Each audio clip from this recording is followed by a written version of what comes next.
Welcome to another tutorial video on the custom structure generator. Now, I'm in college, so my production on videos is going to be quite a bit less, but I mean, you can already see I've got an Excel and Word document working in the background. Um, but uh, on my to-do list is project restoration, so I will be treating this as if it's another homework assignment because I really want to see this thing become successful. So, I mean, production will be less, but it's definitely not going to be zero. I mean, I'm already posting one, and it's only been a few days since I posted the last one.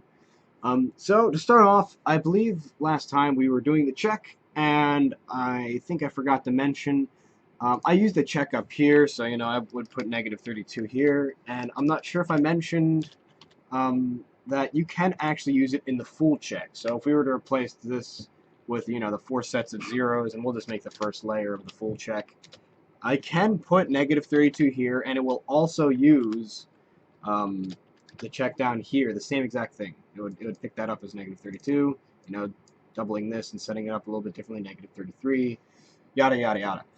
So, we're still not going to use the full check for now. Today we're talking about random numbers, or at least how to generate some random blocks.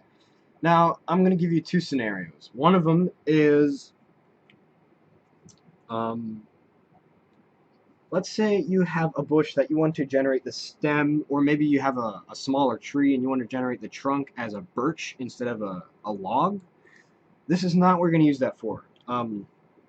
Having that entire structure different, just make another structure file and replace, the logs that are just normal with adding in the metadata to make it birch and have that generate two.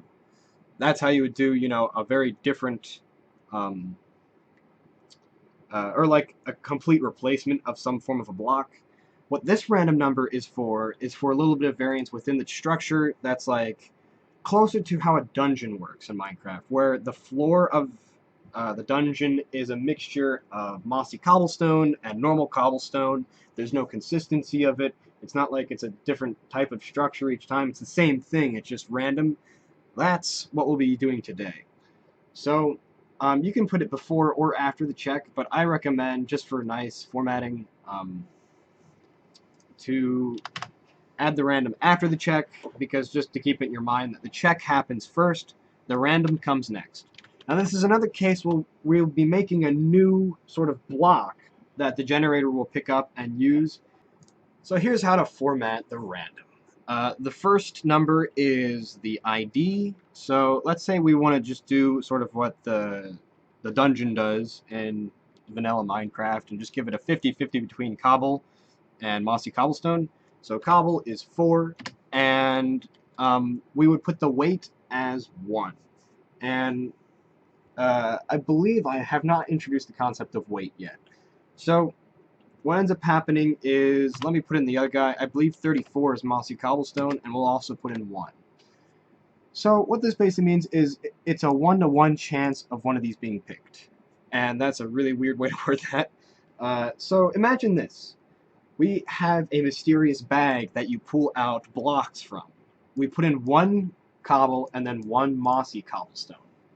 And then you pull one randomly out of the bag. Which one are you going to get? So it's going to be a 50-50 chance of you getting cobble or mossy cobble whenever it generates.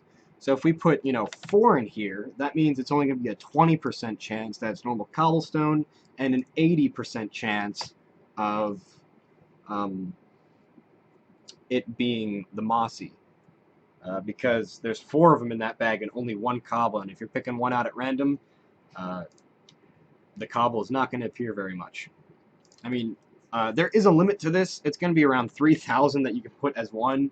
I don't know when you would use this this fraction, but it's the maximum value of the short in Java, so don't go above that. But I don't think you'll ever need that big of a number.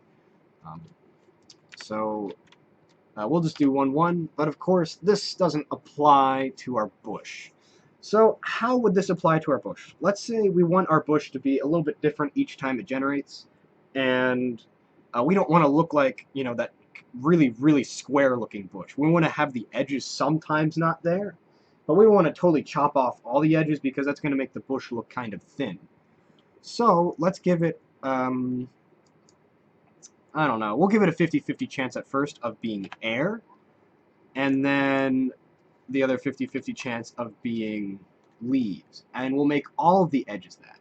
Now here's a weird part. Because the check isn't really a block being generated, the checks are separated from the randoms, where this starts at -32 because it's a check, and this also starts at -32 because it's a random.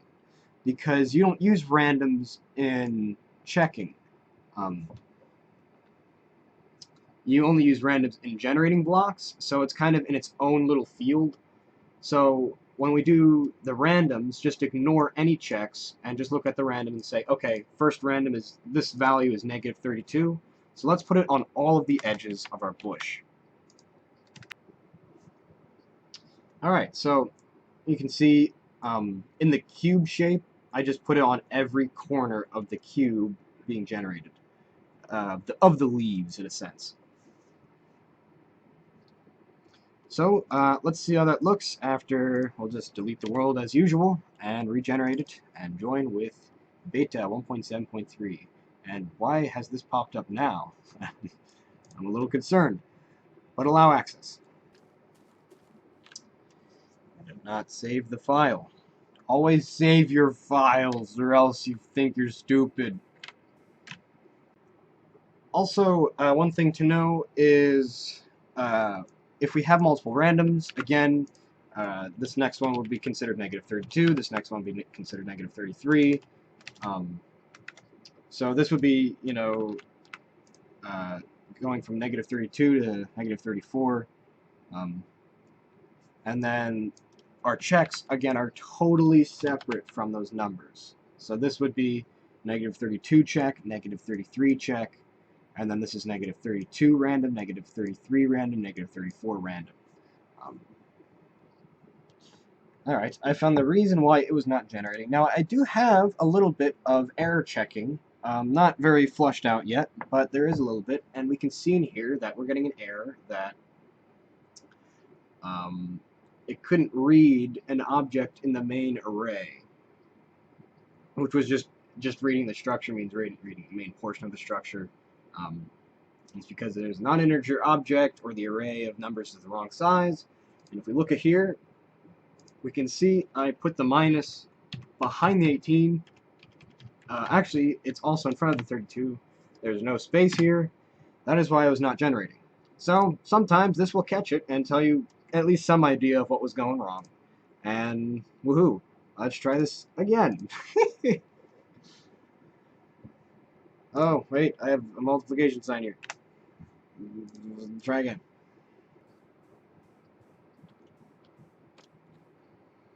Okay, we're finally generating these bushes, and as you can see, there's a 50-50 chance that the corners are now going to be air or leaves. All the ones at the bottom here happen to be leaves. This actually only got 2 pieces of air up there. I think this one got a couple more. We can see this is missing here. Again, not quite 50-50. Let's go to some others. This guy's looking like it got chopped up a little bit more. So, I mean, these are starting to look a little bit more like Minecraft bushes. You know, you got some edge missing, and then some of them filled in, kind of like a normal tree. I mean, you can clearly see that over here on this tree because that edge there is missing, you know, that edge there is missing, but over there it's filled. So, this is just another level of making your structure look a little bit more unique each time, giving a more of a Minecraft look, mostly if you're generating dungeons and giving a little sort of a half and half between cobble and mossy. And that's all we're going to be doing today. So in the next video, we're going over kind of a big thing, chests and adding in loot. That is stuff I love. I hope to see you in that video.